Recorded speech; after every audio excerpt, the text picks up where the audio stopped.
Oi pessoal, tudo bem com vocês? Não quero perder nem um segundinho desse vídeo, então já vou falando bem rapidinho. Se é a primeira vez que você entrou aqui, começou a acompanhar os nossos estudos e gostar, se inscreva no canal e ative o sininho lá, que aí toda vez que a gente postar um vídeo você vai receber a continuação do vídeo, não é?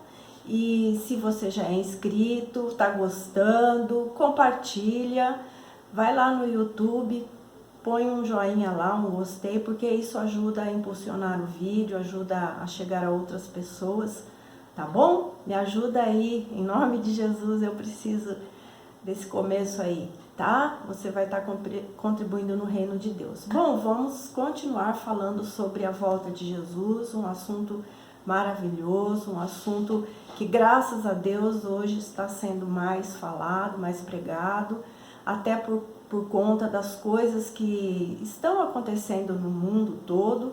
Isso despertou a consciência das pessoas, da igreja, do povo de Deus. E graças a Deus por isso. Deus tem propósito em todas as coisas e Deus está preparando a sua igreja para a volta do Messias, não é? Este é um assunto que eu gosto muito e procuro aprender sempre. Eu ouço pessoas que pregam sobre este assunto, procuro aprender com elas, tenho aprendido. E se você me perguntar, Amélia, você sabe tudo? Eu vou dizer, não sei. Eu estou aprendendo também e quero que você aprenda. Esse é o desejo profundo do meu coração, que alguma coisa, de alguma forma, você possa aprender e compreender a respeito deste assunto. Eu não quero perder mais, então hoje nós vamos estar falando sobre o sermão profético. O sermão que Jesus fez nos últimos dias da sua vida, nas vésperas da sua morte. Ele então fez esse sermão na sequência dos acontecimentos, né? Então vamos começar lá para a gente entender. Bom, este sermão está no livro de Mateus, no capítulo 24, está no livro de Marcos, no capítulo 13, e está no livro de Lucas, no capítulo 21, a partir do versículo 5. Eu vou estar usando o texto de Mateus 24, depois a gente vai mencionar alguma coisinha do Marcos e do Lucas, basicamente é o mesmo sermão, porque os escritores são diferentes, às vezes um fala alguma coisa e o outro dá mais importância para outras coisas, né? O Marcos e o Lucas é um pouquinho mais resumido e o Mateus é um pouco mais explanado, até porque o Mateus, ele era um judeu e o livro do Mateus é para exatamente exaltar a questão de Jesus sendo o Messias, o judeu prometido, aquele que os judeus conheciam. Então, o livro dele é mais direcionado para este povo, por isso ele trata ali bem específico. Bom, vamos começar. Eu queria começar um pouquinho antes do sermão profético, porque o sermão está no capítulo 24, a partir do capítulo 23 de Mateus. Então, eu vou dar uma resumida aqui, fiz umas anotações, resumindo.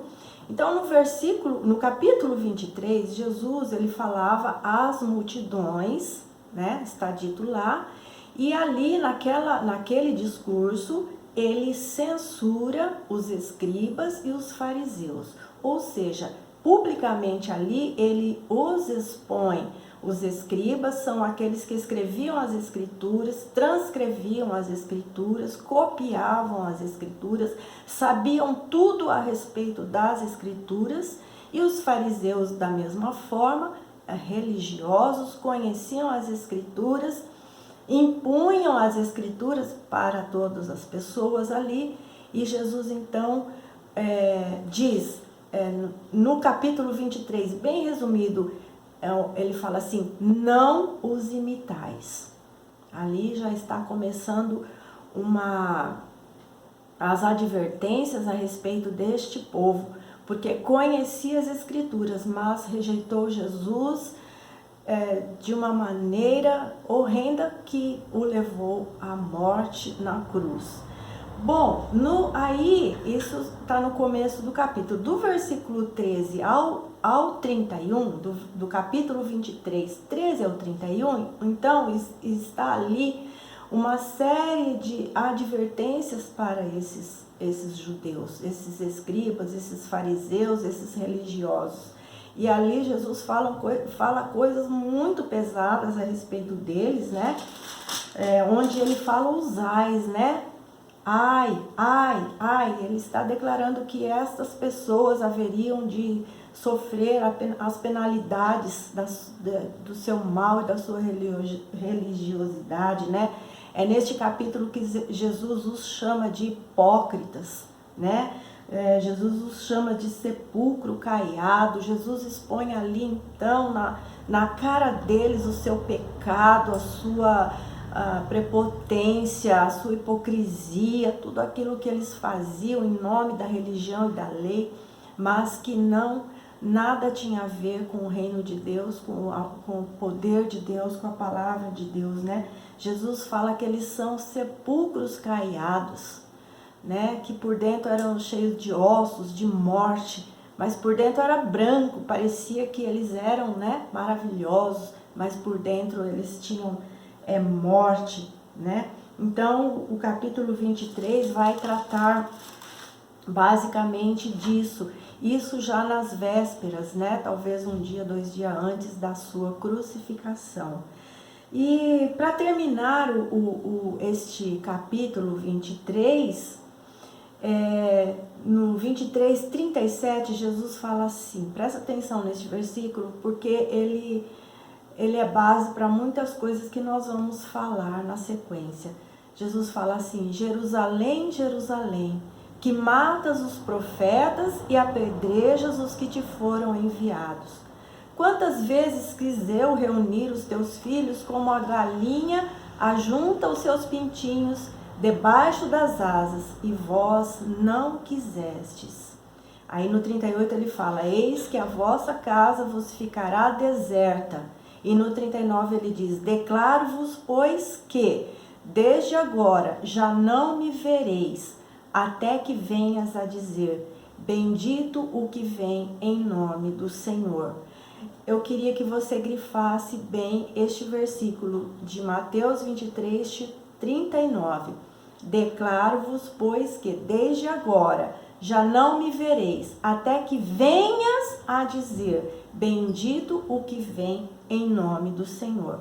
Então, Jesus aqui está deixando uma palavra profética que este povo que o rejeitou, que blasfemou contra ele, que negou ser ele o Messias, este mesmo povo um dia há de dizer que Jesus é bendito do Senhor. Entende? Então isto tem a ver com o futuro próximo que vamos viver, porque está próximo, nós cremos nisso, baseado nas escrituras e nos acontecimentos. E para aqueles que acham que Jesus encerrou o seu tratado com o povo de Israel, porque eles o teriam rejeitado, aqui está uma palavra do próprio Jesus profetizando que um dia este mesmo povo haveria de dizer: bendito o que vem em nome do Senhor. Ok? Então agora vamos começar o capítulo 24, que é basicamente onde Jesus vai passar a relatar os acontecimentos próximos, futuros, né, que escatológicos, que nós toda a igreja vem acompanhando desde esta época. Eu queria mencionar que você gravasse que aqui ainda não existe a igreja do Senhor, porque nós já estudamos, nós sabemos que a igreja do Senhor, ela começou no Pentecostes, a partir da subida de Jesus ao alto e a descida do Espírito Santo. E dali então, aqueles discípulos que receberam o poder do Espírito Santo foram espalhados, e assim então começou a igreja do Senhor. Isso é muito importante para que nós venhamos a compreender o sermão profético e venhamos a colocar as coisas nos seus devidos lugares. Não é verdade? Então nós temos que compreender, para que nós possamos compreender a vinda de Jesus. O que diz respeito aos judeus, ao povo de Israel, e o que diz respeito à igreja do Senhor. Né? Então Jesus aqui, ele ainda está falando com os judeus, ele ainda está trazendo este sermão com este povo, com esta nação, porque ainda não havia surgido a igreja de Cristo.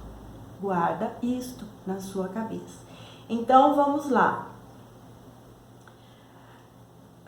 No 24, 1 ao 2, Jesus prediz a destruição do templo, porque, né, ali os discípulos, né, chamam a atenção dele, né?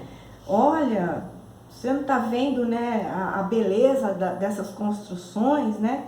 Aqui no versículo 1 ele fala assim: tendo Jesus saído do templo, ia se retirando, quando se aproximaram dele os seus discípulos para lhe mostrar as construções do templo, porque aquele templo era a glória deles, era o lugar majestoso, construído a princípio por Salomão, né, que foi destruído, depois reconstruído, e ali era toda a glória de Israel, né? E os discípulos ali mostraram para Jesus como se ele não soubesse, não conhecesse o templo, né? E vamos ver aqui. Aí ele fala assim, ele porém disse, né? Não vedes tudo isso? Em verdade vos digo que não ficará pedra sobre pedra que não será derribada. Aqui, na verdade, Jesus fez uma profecia que se cumpriu no tempo mesmo dos próprios discípulos, que foi no 70 depois de Cristo, foi mais ou menos 40 anos depois de Jesus, quando o Tito, né, imperador de Roma, destruiu tudo, botou fogo, destruiu, acabou com o templo. Cumprindo-se esta palavra, onde Jesus disse: não ficará aqui pedra sobre pedra que não será derribada. Então, nós vemos ali que agora a glória que haveria de ter não era mais dentro deste templo, dentro desta construção. A glória do Senhor agora passaria a manifestar dentro dos seus filhos, dos seus seguidores, dos seus discípulos, de todo aquele que o aceitaria como o Filho de Deus, o Cristo ressurreto, o Messias, aquele que deu a sua vida. A glória deste templo acabou. Agora não tem mais templo. Até hoje não tem mais templo.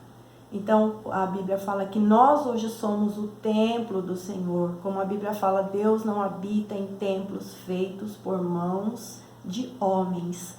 Nós que cremos em Jesus agora somos este templo, o qual a sua glória, pelo seu Espírito Santo, é manifestada em nós. Amém? Maravilhoso isso. Então vamos continuar aqui. Jesus prediz a destruição do templo, já que não o aceitaram como instrumento de adoração. Aquele lugar também não ficaria em pé. Amém? A partir do versículo 3 ao 14, Jesus então começa a relatar o princípio das dores. E aí eles já não estão mais no templo, nem ele, nem os seus discípulos, mas eles estão ali assentados no Monte das Oliveiras. Ele já está ali com os seus discípulos no Monte das Oliveiras. E vamos guardar também que este Monte das Oliveiras, ele está marcado também na volta de Jesus, quando ele virá pela segunda vez. Porém, lá no final da tribulação, as Escrituras diz lá em Apocalipse que seus pés, né, tocaram no Monte das Oliveiras. Então, veja que tem uma ligação, está tudo ligado uma coisa com a outra. Então, Jesus começa a falar sobre as coisas que haveriam de acontecer no futuro, e ele está então neste Monte das Oliveiras conversando com os seus discípulos. E ali, dando um bom resumo, ele fala das guerras, dos rumores de guerras, das fomes, dos terremotos, das dores, as dores seriam as doenças, do esfriamento do amor e da pregação do evangelho pelo mundo, né? Porque nós sabemos que depois da sua morte, verdadeiramente todas essas coisas começaram a se cumprir. Morte, fome, guerra, terremoto, todas essas coisas sempre aconteceram, né? O evangelho espalhado, ele foi espalhado a partir do momento da sua morte, que a igreja se formou, e eles foram então perseguidos, e através da perseguição eles foram para vários lugares. Então, desta forma, o evangelho foi disseminado e as igrejas foram sendo fundadas, né, na Ásia, em outros lugares, na Europa, foram sendo fundadas igrejas a partir da perseguição. Então, aqui ele está predizendo todas essas coisas, né? Coisas que aconteciam desde aquela época, coisas que vieram acontecendo pelos séculos, né, até chegar à nossa época agora. Então tá tudo dentro desse princípio das dores, né? Guerras, nós já tivemos as duas grandes guerras, Primeira e Segunda Guerra Mundial, mas sempre teve guerras, pequenas guerras, né? Na época das trevas teve as guerras também, as perseguições, terremotos sempre teve, né? Então isto apenas é o princípio das dores. O esfriamento do amor é algo que estamos vivendo mais atualmente, que ele predisse, o esfriamento do amor. Você veja que hoje é algo tenebroso, é algo impressionante que nós vemos como as pessoas estão sem amor, sem compaixão, e só pelo poder de Deus, só quem tem o Senhor no seu coração é que tem esse sentimento, porque as pessoas por aí não têm este sentimento, ele está cada vez se esfriando, como a Bíblia diz que se esfriaria em quase todos, e até mesmo dentro da igreja do Senhor. É um sentimento que hoje a gente busca encontrar nas pessoas, e nós às vezes podemos contar nos dedos estas manifestações verdadeiramente de amor, o amor que vem do Senhor. Mas esse é outro assunto. Bom, ainda no capítulo 24, agora do versículo 15 ao 28, Jesus então começa a relatar sobre a grande tribulação. Este período então ainda não chegou, está por chegar, e pelos acontecimentos nós acreditamos que está próximo. E nós que esperamos a vinda do Senhor, que amamos a sua vinda, como a Bíblia fala, né? Daqueles que amam a sua vinda, nós não queremos o mal, nós queremos que todos com o Senhor se salvem, mas nós também aguardamos a volta do Senhor, a nossa redenção, né? Então, nós esperamos porque nós amamos o Senhor, não que nós queremos que essas coisas ruins aconteçam, mas elas vão ter que acontecer. Então, do versículo 15 ao 28, Jesus fala sobre este tempo. E ele diz assim: quando, pois, virdes o abominável da destruição no lugar santo, presta atenção a respeito da grande tribulação, que as coisas vão se passar lá em Jerusalém, em Israel. Quando ele fala assim, quando virdes o abominável da destruição, ele está falando sobre o anticristo. Ele vai se manifestar e ele vai estar lá em Israel, no lugar santo, ou seja, ele vai querer construir o terceiro templo, que então seria este templo que até então está derribado. Ele vai querer então tomar este lugar, invejoso que é, tomar este lugar para ser adorado, neste lugar onde o Messias deveria, o verdadeiro Messias deveria ser adorado. Então ele, invejoso que é, ele vai querer construir este templo, que não é um templo falso, né? Mas ele vai construir para querer a adoração deste povo Israel, deste povo, tá? Então vamos ver lá. Eu queria fazer a comparação deste texto agora. Se você tiver com a sua Bíblia em Mateus 24, pega a sua Bíblia em 2 Tessalonicenses, no capítulo 2, no versículo do 1 ao 7, diz assim: Ora, irmãos, rogamo-vos pela vinda de nosso Senhor Jesus Cristo e pela nossa reunião com Ele, que não vos movais facilmente do vosso entendimento, nem vos perturbeis, quer por espírito, quer por palavra, quer por epístola, como de nós, como se o dia de Cristo estivesse já perto.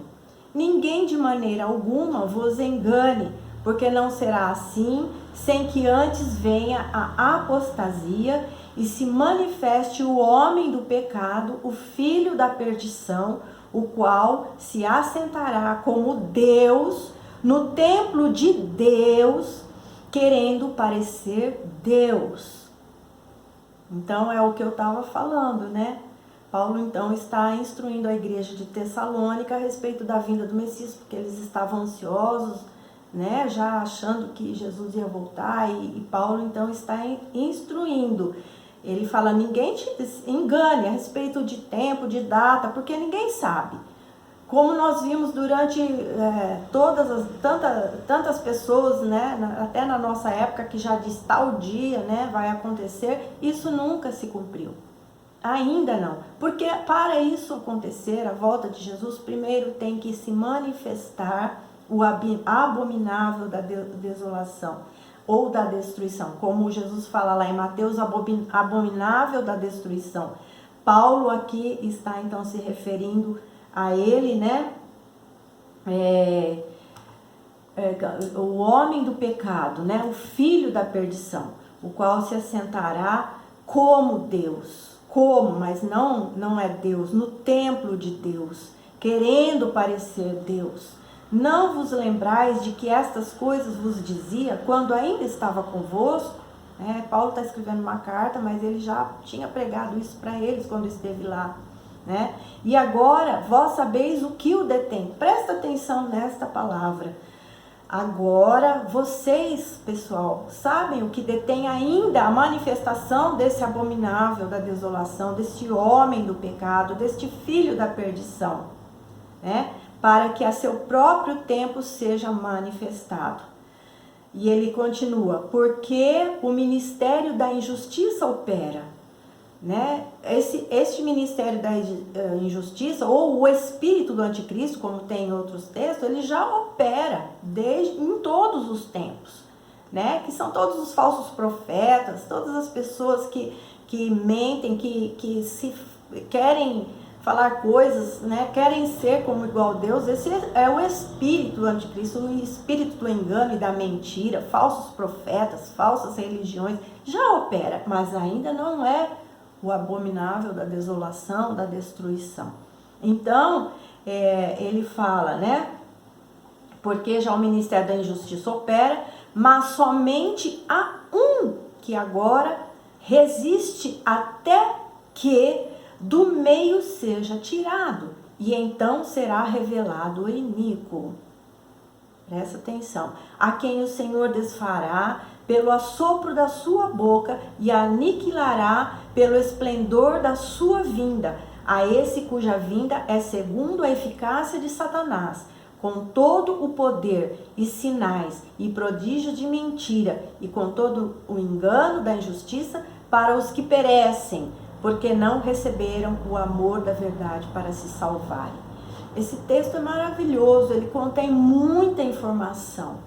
Primeiro está dizendo que há um que o detém, a manifestação desse iníquo. Então ele ainda não foi manifestado. Ele pode já estar, o homem, né? Porque o anticristo, ele não é uma pessoa, ele é uma pessoa que vai ser incorporada pelo espírito de Satanás. Então a pessoa já pode existir, mas ainda não se manifestou, porque esta pessoa vai receber o espírito de Satanás para se tornar o anticristo. Mas é um homem como nós, pode ser um político, né? E aí a gente não vamos entrar neste assunto. Então Paulo está falando aqui já que tem um que o detém. Quem é este que o detém? Então nós temos a possibilidade, né, a igreja e o Espírito Santo, ou o Espírito Santo que está na igreja, é o único que o detém. A igreja do Senhor que carrega o Espírito Santo, o Espírito do Senhor que ainda está na terra. Então aqui nós compactuamos com esta mensagem de que quando esta igreja for levada e desta forma o Espírito Santo for retirado da terra, então este iníquo se manifestará para fazer todas as coisas que ele faz. Porque se a igreja estivesse aqui, sempre a igreja é poderosa na oração, né? No clamor, e a Bíblia fala que as portas do inferno não prevalecerão contra a igreja do Senhor. Então, para o anticristo poder ter vamos dizer, entre aspas, a liberdade para ele fazer o papelzinho dele durante esses 7 anos que vão vir, não é sem sentido que o Espírito Santo na igreja esteja reinando aqui, porque ficaria ali a guerra que nós já temos hoje, né? Nós já temos essa guerra, a igreja do Senhor contra Satanás, né? Então não seria uma coisa meio viável para nós nesse tempo tão devastador, mas é apenas a minha opinião baseado nesta palavra, ok? Eu não estou aqui dizendo que é uma teologia, que eu estou certa. Eu estou analisando junto com vocês a palavra de Deus. Temos muita coisa ainda e meu tempo está acabando. Então, veja que foi até nós estamos em Mateus 24, 28, do 29 ao 31, Jesus então começa a falar a respeito da sua vinda. Então, a vinda do Filho do Homem. E aí ele continua no seu sermão profético ali com os seus discípulos no Monte das Oliveiras.